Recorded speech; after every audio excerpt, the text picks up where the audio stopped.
everyone and welcome back to my channel. So this video is about reading goals. Reading goals. I've been thinking about my reading goal because it's coming up to the end of the year. I set myself 100 books to read. Have I done that? No. Am I anywhere near to doing that? No. So this video is about whether we should even do that. Should we even set a Goodreads goal or a story graph goal? And, you know, what are the implications of setting a reading goal, etc. First of all, I think there are different kinds of goals. So there are quantitative and qualitative. Is that even how you say those words? Who knows? I mean, you could do a whole array of reading goals, but the main two quantitative goals are usually amount of books read and amount of pages read. So it comes to this time of year as well, where I feel like a lot of people are, you know, locking themselves in hotels to complete their Goodreads goal. And I'm just like, okay, cool. It makes for fun content, but what is the point? You're forcing yourself to read an amount of books to an arbitrary number. And I just don't think it's a very healthy mindset to be in when you are trying to reach a quantitative goal. And, you know, reading's supposed to be fun. You're supposed to enjoy it. So why are we putting this pressure on ourselves to read this amount of books?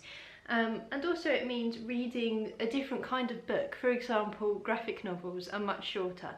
I love graphic novels, but that's not the point. You're changing the way you would perhaps normally read by setting yourself this goal. On the other hand, pages is quite different because you're not really forced to read X amount of books, for example. You can DNF books far more often without feeling a sense of dread as such. And I think that is still a healthier mindset to be in, but at the same time you're still kind of forcing yourself to read more. The thing is with these two goals as well though, is you're only reading or pushing yourself to read more if you set yourself a goal that is very difficult.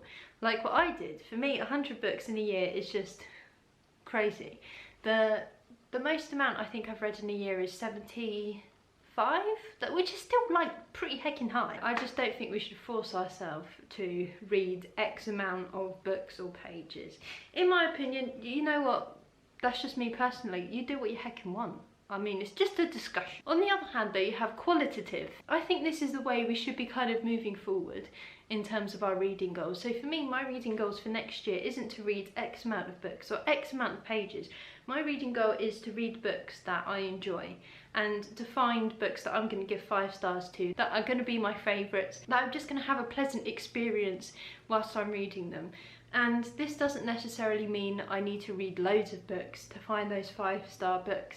It's just that I need to be more picky when I'm choosing my books. And also, if I'm not enjoying something, just put it down. Put it down and move on with my life. So this is the way I'm going to go.